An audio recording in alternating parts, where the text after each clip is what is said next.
తెలంగాణలో ప్రభుత్వ పాఠశాలలపై భారీగా ఖర్చు చేస్తున్నా విద్యార్థులకు కలుగుతున్న ప్రయోజనం అంతంత మాత్రమేనని తెలంగాణ విద్యా కమిషన్ తెలిపింది. ప్రభుత్వ పాఠశాలల్లో నాణ్యమైన విద్య మిథ్యగానే ఉందని స్పష్టం చేసింది. నాణ్యమైన విద్య అందించాలంటే ప్రస్తుతమున్న పాఠశాల వ్యవస్థను సమూలంగా మార్చాలని తెలంగాణ ప్రభుత్వానికి సూచించింది. దీనికోసం నర్సరీ నుంచి ఇంటర్ వరకు తెలంగాణ పబ్లిక్ స్కూల్స్, పూర్వ ప్రాథమిక తరగతుల కోసం నర్సరీ నుంచి 2వ తరగతి వరకు తెలంగాణ ఫౌండేషనల్ స్కూల్స్ ఏర్పాటు చేయాలని సూచించింది.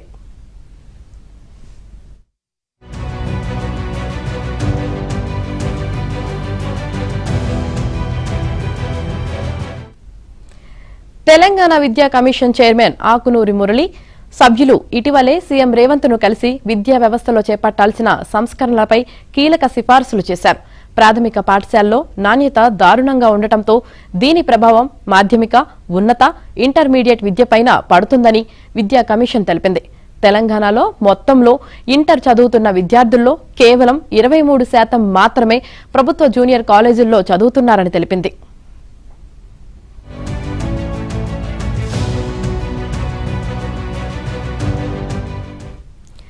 తెలంగాణ వ్యాప్తంగా మొత్తం 18,259 ప్రభుత్వ ప్రాథమిక పాఠశాలలుండగా 13,930 పాఠశాలలో విద్యార్థుల సంఖ్య 50 లోపు ఉంది. అలాగే 4,235 బడుల్లో ఒక్కరే ఉపాధ్యాయుడు ఉన్నారు.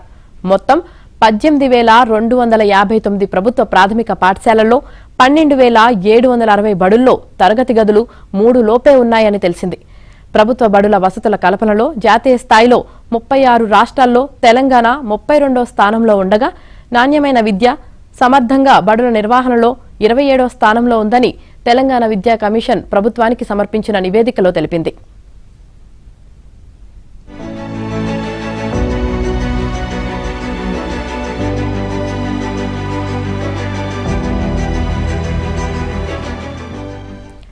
డ్రాపౌట్ల సంఖ్య అరికట్టేందుకు ప్రభుత్వ బడులకు ప్రత్యేకంగా మినీ బస్సులు నడపాలని, దీంతో విద్యార్థులు ఉత్సాహంగా పాఠశాలకు వెళ్తారని కమిషన్ సూచించింది.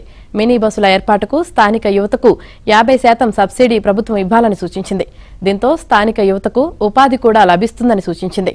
632 మండలాల్లో మినీ బస్సుల పథకానికి ప్రభుత్వం దాదాపు 2,000 కోట్లు ఖర్చు చేయాల్సి ఉంటుందని కమిషన్ అంచనా వేసింది.